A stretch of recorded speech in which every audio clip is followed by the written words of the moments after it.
Welcome to Safety Talk. Personal safety expert Pete Canavan shares his insights and interviews experts who provide simple and effective tips, techniques, and technologies to keep you safe and secure both online and off. Here's Pete. Hello and welcome to Safety Talk. I'm your host and personal safety expert, Pete Canavan. I'm joined with my personal branding and social media expert, Neil Haley. Neil, how is it going today? Hey, I'm doing great, Pete. You know, it's a new school year. I always see the transition as my wife used to teach for so many years. So I'm always used to, and now getting all the kids off to school.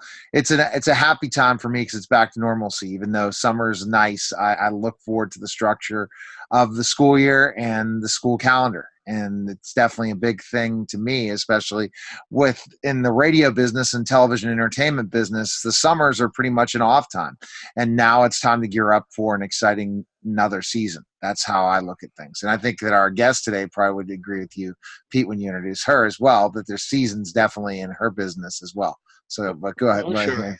Yeah. Well, hey, my wife's a teacher too, so she goes back in a week, and she's bumming because her summer comes to a close. But we always try to make the most of it because it goes too quick. And especially here in Northeast Pennsylvania, the summers are pretty short and the winters are pretty long. So you got to make the most of it, no doubt. So, well, first things first, we always talk about some safety news items on the show, and there's never a shortage of safety-related news, unfortunately.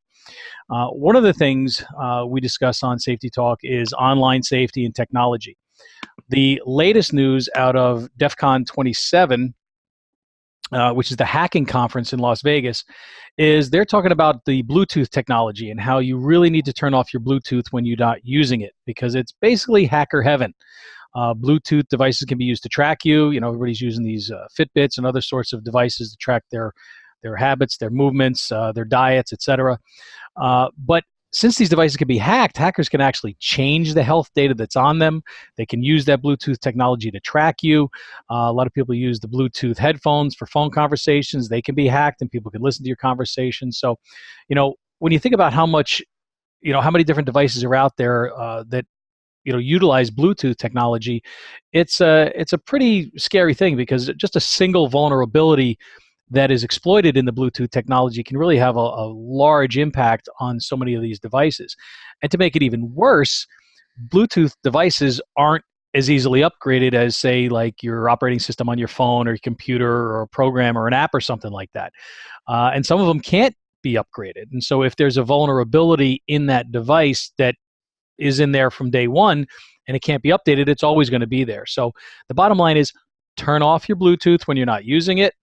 If you want to turn it on and use it, but just don't keep it on all the time because hackers and cyber criminals can use that.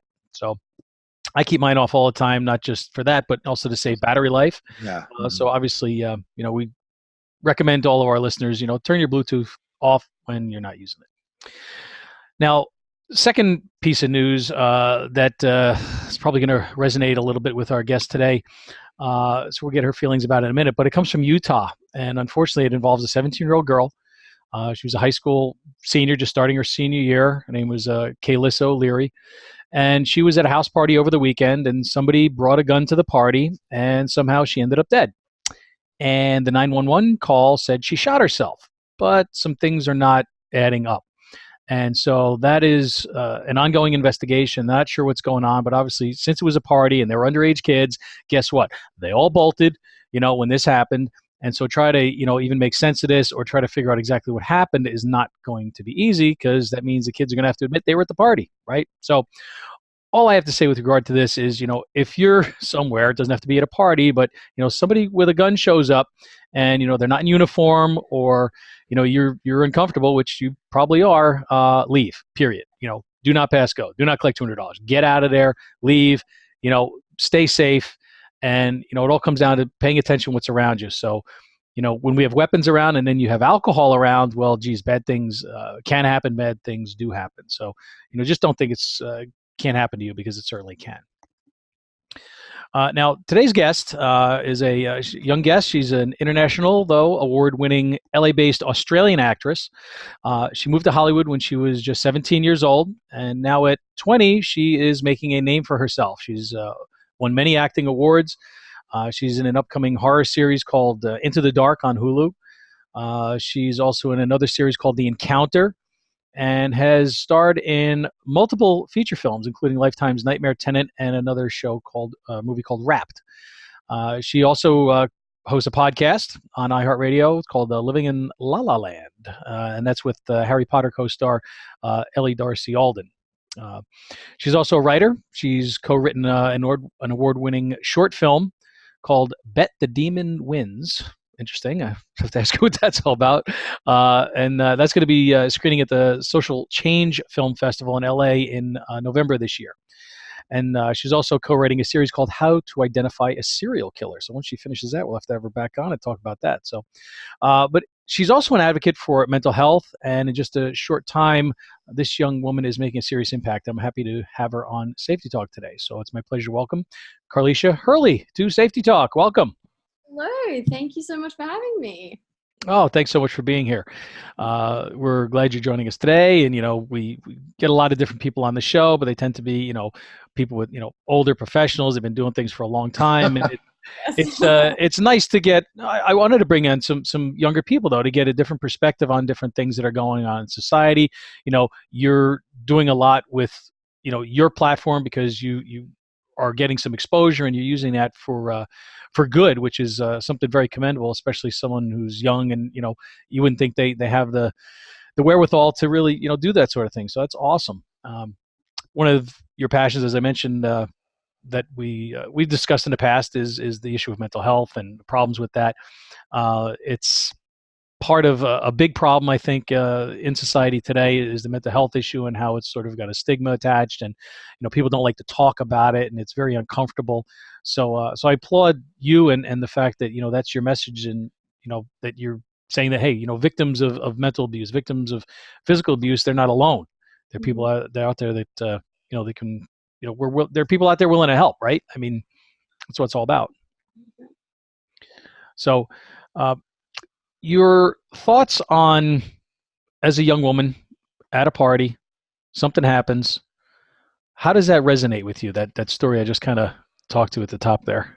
The fact that even happens, honestly, is still something I'm trying to wrap my head around, because Australia, obviously, gun laws are very different, but having school kids even thinking about those things and thinking that that's a good idea is just crazy. I wouldn't even I honestly wouldn't know what to do in that situation. I would hope I would see something like that, leave the situation as you were talking about. I think that's probably the best thing that you could do, but having that is it's scary. It's scary, and as you said, I mean, from where you're from, the culture is not the same as it is in the United States. We take the Second Amendment very seriously here, but it only takes a few people to really start to tarnish that and what it stands for.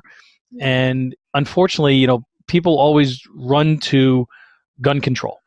And there are plenty of laws on the books, and criminals don't follow the laws. So you could put 1,000 laws on the books, and criminals are going to break every single one of them. It doesn't matter. There's a much larger picture here, and I think mental health is a big part of that. So I'd like to get your thoughts on that, and where you think that sort of fits into the whole, active shooter, active killer, sort of twisted individual that does this sort of thing. Where does that kind of fit in? Especially for school shootings, when it comes to mental health, I think they connect together insanely so, because I think they're not in their right state of mind when they're doing this kind of behavior, and I think it has to be triggered by something. And so I think especially bullying, and I know that goes on a lot in all schools all around the world, and I just think that having guns readily available to them makes it just so much easier to put two and two together. It's just something that's I think that they somehow work really well together, and showing that you're aware and being aware of bullying in schools is really important, because if you no longer bully, you no longer have that issue, Right. especially in school environments. And they've tried laws. I mean, Karlisha, I've been on this topic all the time on my education show, from the bullying, and trying to put laws together in the United States for the parents if those bullies continue to battle. But it's impossible to monitor now because of the 24/7 social media. And you're saying even in Australia, is bullying pretty big and severe? Not, you didn't talk about not guns, but as much of the kids bullying. Is it that bad in Australia? Yeah, personally, yes. Like what I saw in schools, it's a different environment, because while I was there, social media wasn't as big, but physical abuse was a big part of it, 100%, with or without guns. People still did, people still fought and did insane things because of bullying and because it affected their mental health. So definitely.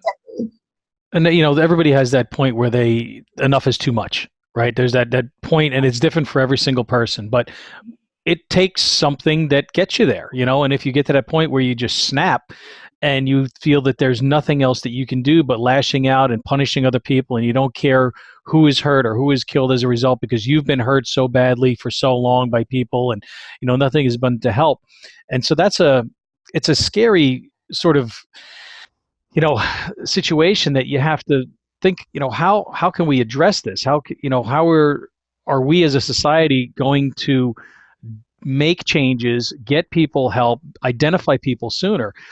And the problem is, a lot of people don't want to be the quote tattletale. It's like, well, I don't want to be the one that said that so-and-so was acting funny, because what if it's just no big deal and now it comes back to me and everybody thinks I'm nuts because they think, oh, he's a fraidy cat. He thinks there's a problem all the time, and so there's that whole, especially when you're younger, right? I mean, the way people look at you, the way that, you have to put out a certain sort of persona, you've got to be a certain way, you've got to fit in, you want other people to like you. And that puts a tremendous amount of pressure on young people today. I mean, it put tremendous pressure on me as a child and Neil, but I mean, today with social media and the ability to have instant communication and have something go through a school, go through the internet in an instant, is something that is changed the whole paradigm in a big, big way. And not always for the better. I think in a lot of ways, it's definitely not for the better. Definitely has its positives and negatives. Absolutely. Sure. But I think that being able to, I think one of the reasons that they do this, that things like this happen, is because they want to know that they're being heard, and it's obviously to the extreme in a horrible way, but it's they're not feeling loved, or they're not feeling like they're just being attacked, and no one's understanding or hearing what they have to say. So I think somehow getting that message out can help. I just, Yeah, and so they pick a way of doing that is the wrong way. Wrong way. Yes. How much do you think that causes issues with children and young adults with mental health because of how our social media is with bullying and envy and wanting to be something and body image, all those different things? I think it's definitely, it's just had a negative effect on growing up, especially at such a young age. You're so influenced by everything around you, and you want to take in as much as you can of life, seeing all these things on Instagram, people's bodies, or seeing these group chats that guys create about, women in their school environments. It's just creating more of a chance to have that snap that causes, school shootings and that in general. People to go off the deep end. Now, you lived in Australia up until the point where you're 17, and then you moved to this country. You're out in LA now, right in Hollywood. Obviously to pursue the career, which is, you get cranking along. I moved a few times when I was a kid, but it was like, city to city within the county or two. Nothing that extreme. Obviously, you went from one side of the world basically to the other. What was that move like? Because that probably, looking at it in the context of pressure and maybe loneliness and new things and uncertainty. What was that like for you? That move? Honestly, it was the best thing that I could have done for my mental health, only because I had just finished school, and as soon as I came here, I started doing school online, and it helped me realize that, there is a world outside of high school, because I believe that high school sucks for anyone who's the least bit different. So knowing that I was able to move away from that, and there's this whole world going on around you, it helps. It really did help me. So why did that help you? Was it things in school that you were happy to get away from to kind of start a new life in this country and pursue your career and that sort of thing? Having something that I was passionate about and something that I truly loved. School was never something that was my focus, because the career I wanted didn't necessarily connect with, mathematics and the more logical side of the world. And so being able to know that I had that was just something that lifted off my shoulder. Wow. The breath of fresh air. Yes. So you just couldn't take school because of that. You really wanted to focus on your passion, and being able to be taken away from that kind of just took you down. So were you dealing with some anxiousness, depression from not getting to do what you want to do and love when you were in school? Oh, definitely, because I would say Australia isn't, obviously Los Angeles and Hollywood is the biggest film industry in the world, and compared to Australia, there was just no sign of me being able to do what I was passionate about. So knowing that LA was out there and that films and something I was really passionate about was out there made a huge difference. So why did you want to become an actor?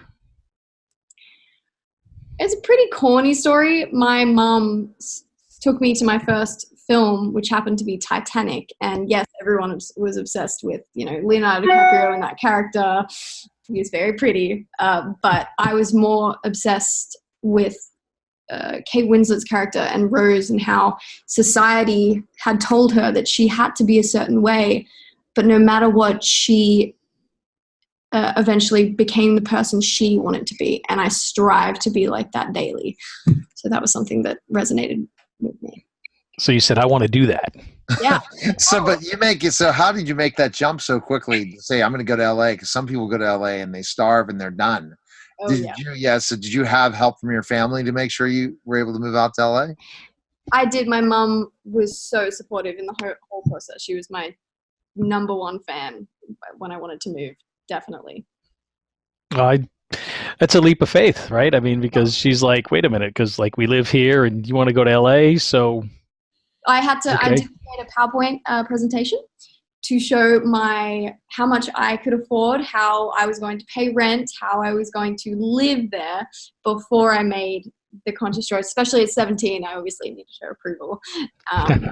And so that was, we talked about it in depth. We went through, finances and taxes and all the stuff no one wants to talk about.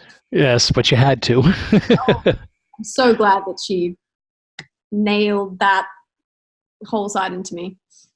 Oh, that's fantastic. Did she, yeah, I was going to say, did she come with you? She didn't at the beginning. She does visit me a lot. Sorry, she does visit me a lot. And she likes to travel, so she does spend a lot of time with me and my sister. Interesting. So you've become a strong mental health advocate. Now, were there certain experiences that led you to that? Yeah. When I was in high school, my best friend tried to commit suicide, and we would talk about everything, and he was very bubbly and open, but when it came to his mental health, he never said anything. He didn't try to talk to anyone until after the matter. But then I started realizing if maybe if he knew that it was a possibility that he could talk to people, or he knew that that was even, because mental health or bullying was never even talked about where I'm, in Australia when it was, when I was in high school. Mm-hmm. And so I thought if that had been talked about and that was known, maybe the outcome would have been different. Oh my gosh. So they didn't really, I guess it's still an issue, I'd say, in any of the school districts where really the people that are supposed to be the mental health experts just have too big of a caseload, too large, and they have to do other roles so they don't get those opportunities to have those conversations with kids. And with a lot of times now, two parents working, that we aren't able to have those conversations. So they need someone to talk to. And if there's no one to be able to talk to, especially about something as big as suicide, look out, it's going to happen. And yeah. I really do think that's how social media can really help the situation. It's you've got so many platforms in your face all the time, and if even a small percentage of them started talking about bullying and started, these influencers started sharing their experiences, because some of them are bound to have similar experiences to people who are going through, suicidal tendencies. I think that would make a huge difference. Absolutely. And because then people could relate. It's like, so many people that are in positions of, in the public eye, whether they're actors or actresses or, sports figures or, other people like that, we have a tendency to look at them as if they're kind of not the same, but they are. We all breathe the same air. We all put our pants on one leg at a time, right? I mean, it's nothing special about people per se. We all are human beings, and we need to help each other when we can. And that's I can see, where social media is a good thing, where you can maybe keep an eye on somebody, or somebody does something or says something, or maybe post something that makes you go, whoa, wait, what do they mean by that? Why are they saying that? And instead of going back and forth on, the post, then it's time to pick up the phone, or it's time to go visit them, if they're nearby, and say, hey, you're posting this, you got me thinking, like, is everything okay? I'm here for you. I can help you. Do you want to talk to somebody else? You want me to, go to school, the counselor, whatever. And being able to support each other is a big thing. And, maybe most people don't think they can do something, but a lot of times someone just needs somebody to talk to, like, your friend. They had nobody they could talk to. Maybe they could confide in, and we need to be approachable. Everybody needs to be approachable, and so people that have a big platform use it for good, and to get that word out. I think there's really nothing better than to use that sort of that exposure to be able to bring shed, this kind of shine the light on these problems, because they're out there. Yeah, definitely. And even if it is honestly a comment on your social media platform after you've posted something like that, even asking, are you okay, creates a community so quickly. And it triggers. Yeah, that's absolutely true. To be like, someone cares, but okay, maybe I can, even though you're a stranger, maybe I can actually talk to you. It could change an outcome so quickly. So I'm a stranger, right? Do you personally struggle with mental health? I do, definitely. Oh, I don't even know why I thought about that. Yes, I daily struggle with it. Especially as an actor, you get a lot of rejection, and that becomes, and self-deprecation is something I work on a lot. Because, a large part of being an actor is auditioning, and a large part of auditioning is getting a lot of no's. So being able to accept that is definitely something I would focus on. I think in the entertainment world in general, a lot of times you can deal with that. When I was a professional wrestler back in my days, who knows if I ever make it back in. I'm 46 right now, but I was a pro wrestler. I thought of myself as not very good, because most of my counterparts that were jealous of me would tell me that. Even though I know I'd have great matches, my confidence level was definitely not there, because in the entertainment world, they just tear you down, especially not always the person who's directing or act. It's your counterparts, your other actors that you work with, other people in the field, other reviewers, they can just tear you apart to the point where you lose that confidence so quickly. And you're like, wow. And it can tear you apart in certain ways. And I remember those days. And like, I mean, I wasn't happy. I was sitting there saying, wow, hey, I'm not that good. Why can't I make it to the big time? What's the problem? And those doubts go through your head, right? And how do you feel from that? Those doubts cause you, when you go to perform, to not perform to your very best, to deal with different things, to not have the greatest audition, all these different things, right?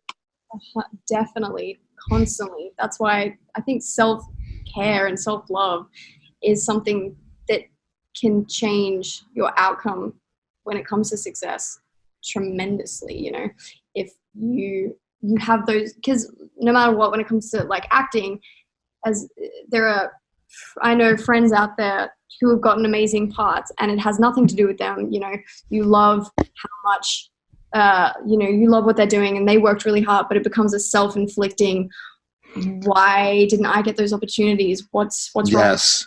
You see that. You see that on Facebook, Pete. Ultimately, most people depressed on Facebook today are the ones wishing they had what that person on Facebook has.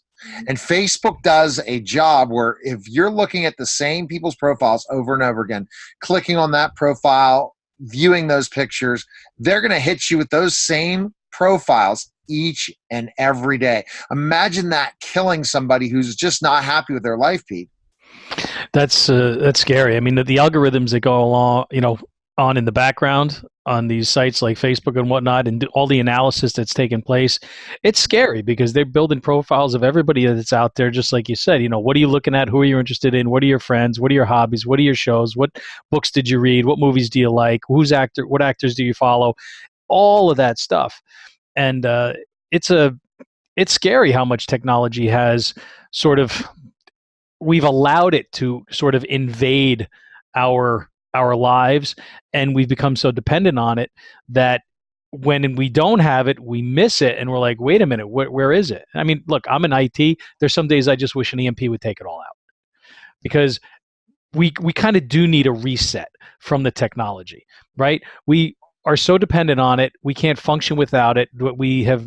We're starting to lose the ability to interact and build relationships the way that we've done forever, since the beginning of time with us, right? And getting along and bartering things and, being able to just get along and help each other out.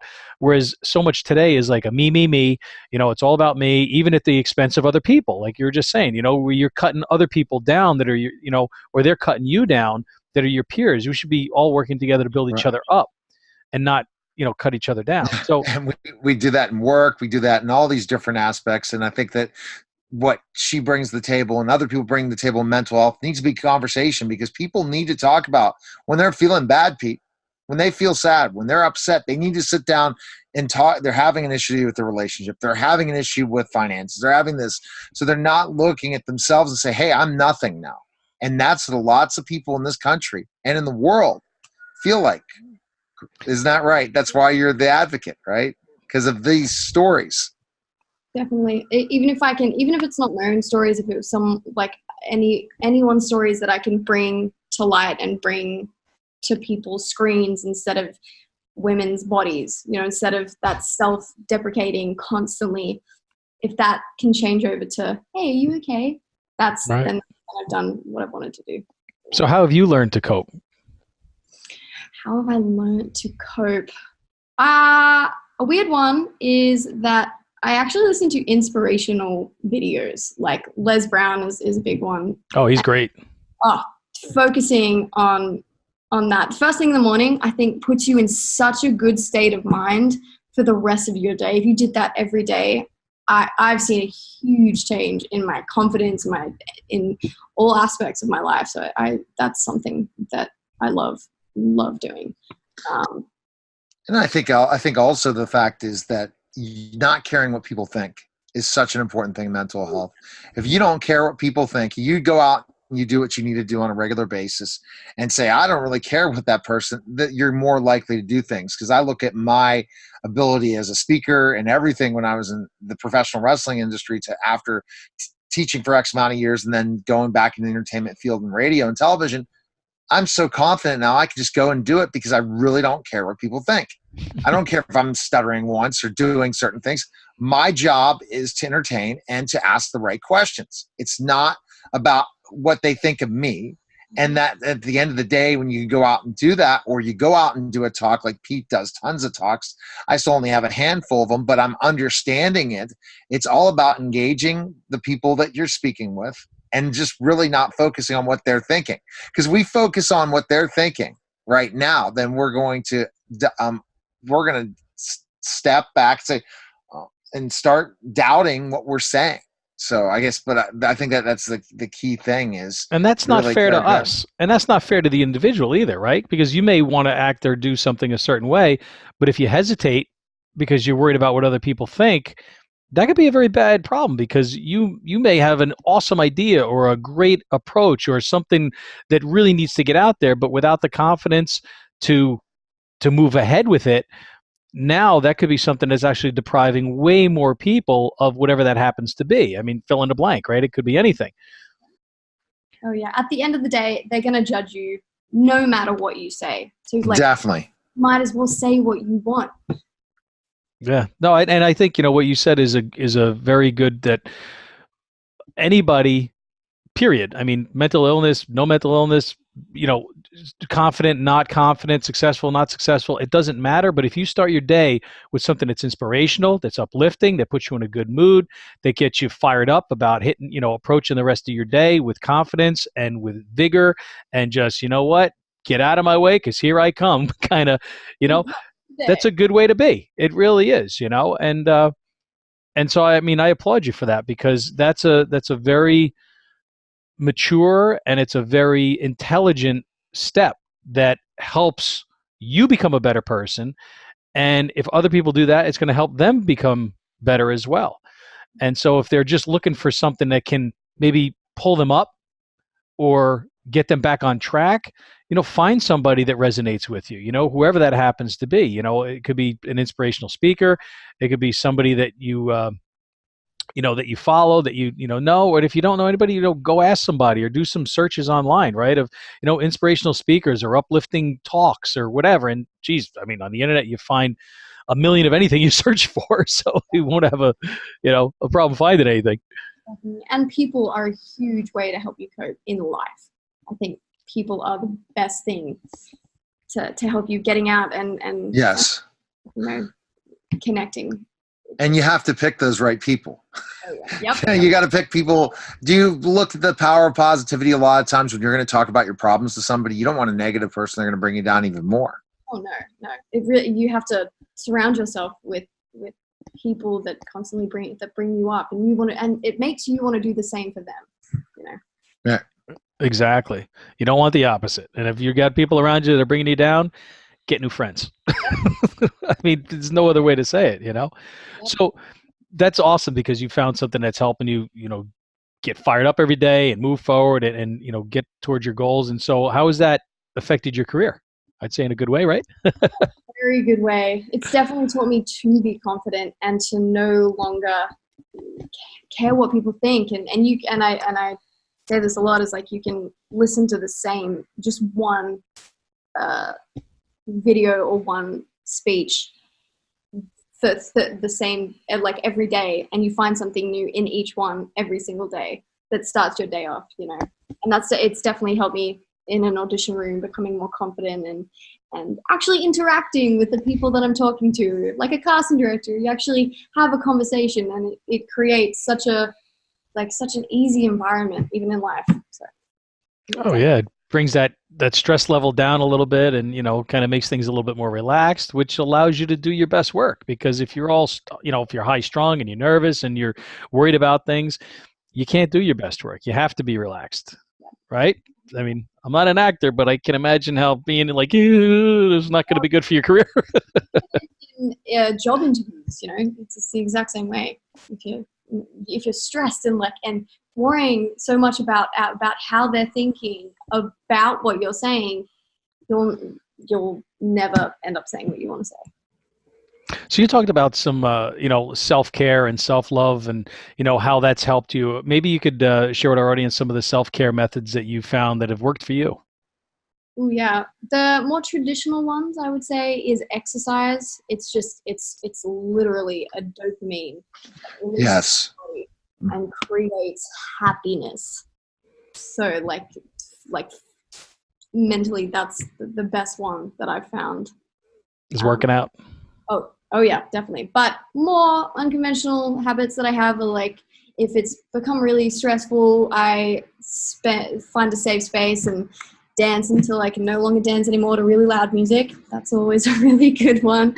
Even, you know, I did used to run up hikes or like a mountain or something and start yelling at the world just to let let the world know that you're there.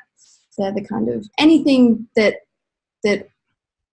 releases tension, like that is just helpful. Anything that gets you out of the house as well. And I think also you have another stressor that gets rid of your stress of acting, and that's the other stuff. That's the portion of you as a writer, as an advocate, as creating other things that are really not related to Hollywood. Mm-hmm. That kind of gives that balance so that you're let's say on the set for 8 hours and you might only have been in a few shoots, but you have to stay there all day. Yeah. What's going to keep your sanity? Writing, creating. Anything else that keeps you creative. Definitely. That's why I do, the podcast. That's why I love doing interviews and being a health advocate. It's just something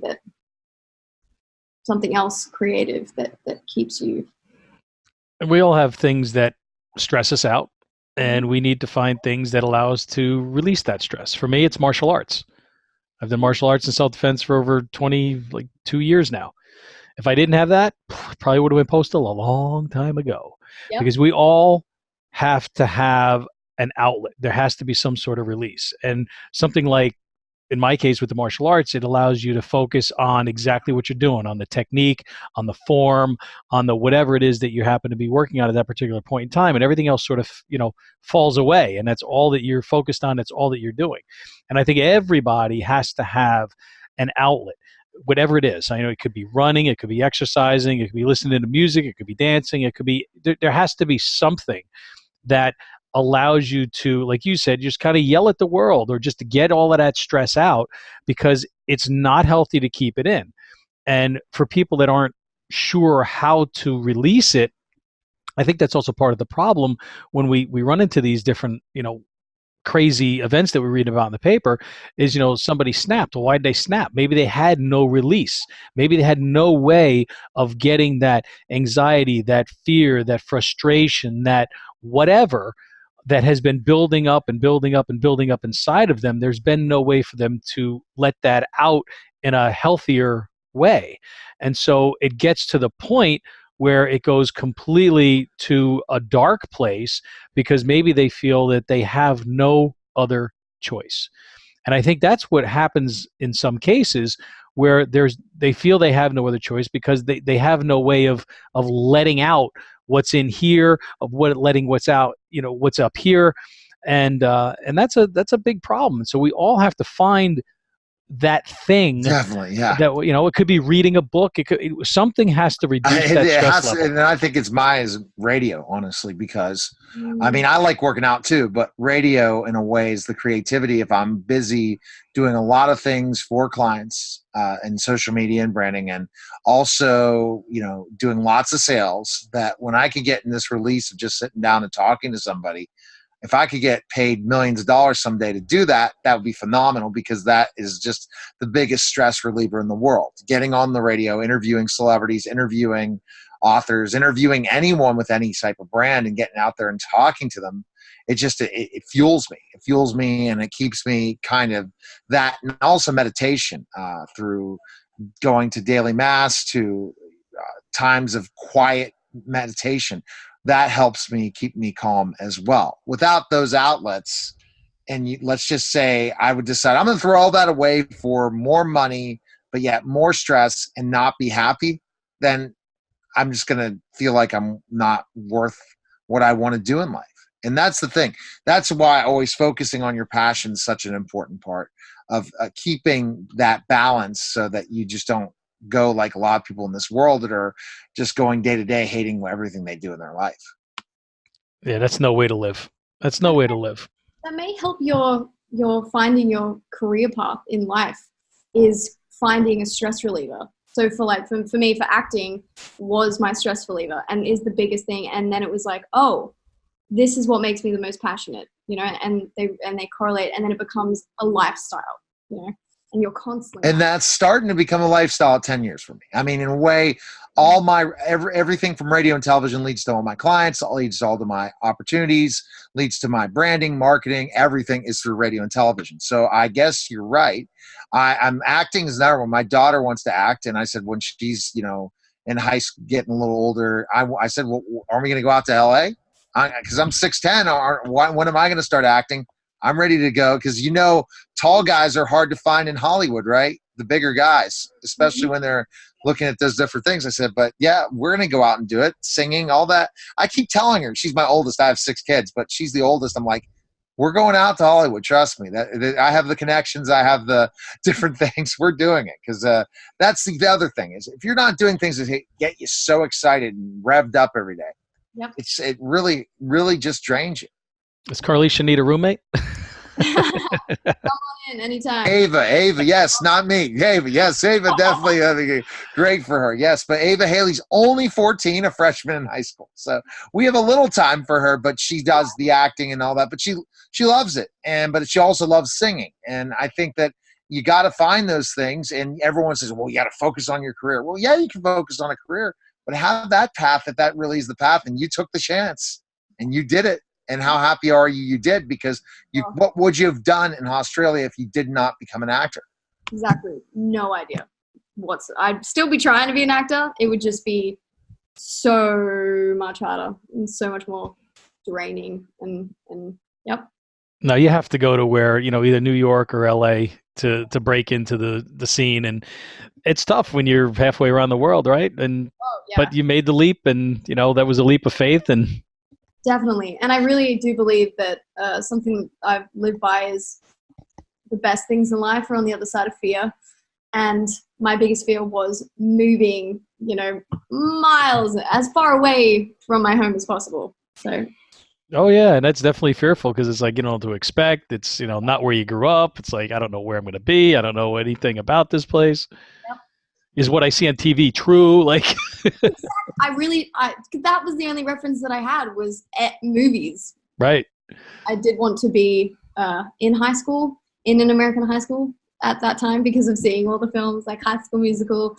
I don't think it's like that. No, just movies. How well?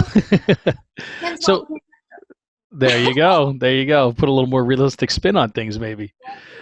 So what tips do you have to share for others that might help them in where they're at in their lives, young or old?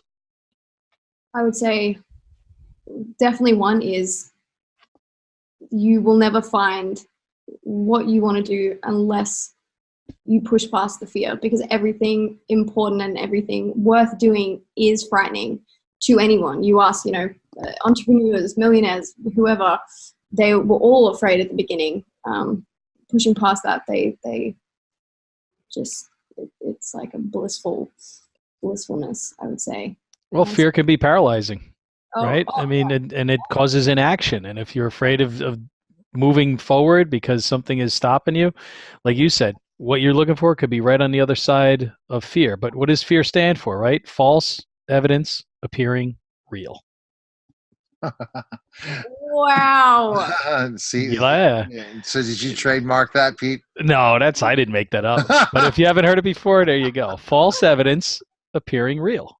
That's all fear is. I'm gonna use that. You have to use that. Yeah, sure. So how can people help one another? So now that we've established some things here, what can we do to help each other and make this a better world? Just letting each other know that you're there, connecting with one another, trying to ask the hard questions, ask any questions, being available, like being open enough, I think is like any of it helps, I'd say. Yeah. So where to next? So you got a lot on your plate. Oh yeah, yep, definitely. I've got multiple series that are being pitched to networks at the moment. I'm shooting in Atlanta for an upcoming TV show. You can't say the TV show, okay? Oh, I know. Atlanta, I already could tell. See, Pete's not as into entertainment as me. Yeah, see, Neil wants you on his show. Okay, Atlanta. I'm saying Atlanta. I'm like, okay, let's start thinking. That's pretty good. And see, Pete doesn't understand. Stranger Things was shot in Atlanta, Pete. And all 3 seasons were shot in Atlanta. And basically, one of the smaller characters in Atlanta ended up getting a big role, and she was a local actress in Atlanta. So that really, you got to watch these different things and blow up. One of my friends on Facebook's Matthew Cardable. I always forget how to pronounce his last name, and then he got the big deal in Stranger Things and all that, and I interviewed him before that. So it's like you never know when that big break will come. And so, but no, you can't say where you're shooting, but your current projects, like I Can Watch You Now, it's in Hulu, on Hulu, right? It's coming out in October, so it's not out yet. But that's Which one is that? It's one of the Into the Dark. Yep. So it's like an anthology series which focuses on a different event each month. They do like a film length that focuses on an event each month, and they relate it to horror. So mine is Halloween. So that'll be. Well, I see a lot of your shows here, all kind of a little horror genre. Is that your favorite? Notice that? No, I really happen to. I am quite broad in my choices. Like I'm happy with anything, but these are the ones that have kind of come to me. Are the crazy, almost serial killer like roles. So maybe they're trying to tell me something. Yeah, well, it says you're co-writing a series called How to Identify a Serial Killer. So I love those series on television, and I love watching murder mysteries. So maybe it's all connected. All right, so I got her favorite show on Netflix right now. What is it? Mindhunter. That's what I'm watching right now. Is Mindhunter. Oh yeah, it's unbelievable. So you'd love to be on that show then, right? Oh, that is a goal. Because there's going to hopefully be a season 3. The problem is with Netflix is they kill things off before. Speaking of killing off before it gets its opportunity, and they just put things in its deathbed in certain ways instead of letting it keep rolling. I wonder what their reasoning for just creating new shows and saying to the other actors, "Oh, goodbye, we'll hire new people." It's maybe to save money. Honestly, I think it's because their ratings go down a lot after. I've been looking into this recently because it's happening a lot. And all of season 3, the ratings go down a lot because our mental capacity is actually lowering because of social media, which is. So they're all talking about it. But why do they take so long to shoot it each time? And that does mess it up. So, for example, you look at other shows, they go off the air for not even half a year, right? Meaning like the big popular shows on NBC, ABC, CBS. But Netflix, it takes forever. When is Stranger Things 4 coming out? I mean, we don't know. We don't know. Maybe she does know and she's not telling me. I understand. But see, that's the kind of stuff that makes it difficult that I think Netflix is making a mistake on. Is they're not going to bank on a show that's going to be 15, 16 seasons, the most popular, because they just take too long for the fans to get enough of the next season. Like, for example, I did not like Lowe's season 3 at all. I didn't think it was as good as the other 2 seasons. And then and I was very disappointed with it. So again, I'm a critic, and I'm working on Critic as well, Pete. I'm working with Warner Brothers right now with different shows that are going out on DVD to do reviews. So there's something else going on with me. But see, I never talk about that on Safety Talk. So Pete's like, oh, Lord. Here goes Neil. Here goes Neil with his new updates and different things like his that. Social media and his TV shows. I don't watch these shows. I don't have time. Oh, fair. That's fair. But Neil, I know Neil stays up on a lot because he interviews a lot of the actors and actresses from these different shows, so he knows a lot more about them. So he'll be asking me things, and I'm like, I have no idea what you're talking about. Exactly. And it really is just about, I talk to them a lot of times. I never get to catch up on their show. and then they cancel shows. I'm like, why did they cancel it? Like OA, I couldn't believe they canceled OA. AO. Yeah, why did they do that? Oh. Yeah. Oh, I love that series, man. Yeah. I don't know why. There we go. Look at me. Because I'm 46, and the 20-year-olds what they're watching. That's you're hip, buddy. You're hip. Exactly. Okay. I just think like exactly what Karlisha said is that the attention span of most people can't handle 3, 4, 5, 6, 10 seasons. Yep. They want all those answers. They want them quick. They want them now. So as fast as they can shoot a couple of seasons, people binge watch them, and then they're done. And if it takes a while for the third season or the fourth season to come out, boom, they're off on the next shiny show. You're onto something else. I think that has a lot to do with it. 100%. It makes a lot of sense. So where can people go to learn more about you? Oh, I'm You're all over. Social media. I'm everywhere. Karlisha Hurley, all over Facebook, Twitter, Instagram, podcast, Living in La La Land, anywhere. Look you up. Excellent. So any last thoughts before we let you go here for our audience? Ooh, just be yourself. I know it's so hard. It's so difficult, but it's from personal experience, it's the best thing that you can possibly do for yourself. Excellent. Well, it's well said, because that's exactly it. Don't try to conform and be what other people want you to be. You got to be your own person and have the confidence to do that. And if you don't have the confidence, figure out a way to get it. And listening to something every day early in the morning, get you fired up is a good thing. I listen to all kinds of audio programs in my car. I call it my rolling university. Listening to all kind. I listen to music too. I love music. I used to DJ. I love music, but I also like listening to audio programs. Listen to my show all the time, Pete. There you go. That's how you're gonna get fired up. The different guests I've had on lately and conversations. He probably hasn't. That's what's really sad. He's probably not listening to my interview, Stone Cold Steve Austin, which was a couple weeks ago. He probably didn't listen to my interview, which I thought was really interesting, with the guy from Sanford and Son. Sorry, bud. Damon Wilson, and all that stuff. Come on now. But I think I have a fan. You interview too many people. I can't keep up. I know. But exactly. But she was a great guest. Now, Pete, how did you find her? Because that just doesn't seem like the current Safety Talk Monday guest. We had the gentleman, I guess, who does publicity for you. I have had another guest on. He said, "Hey, I got this girl here, take a look and see if you want to bring her on and send me some info." I said, "Sure, let's do it." Well, it was worthwhile for sure. Definitely.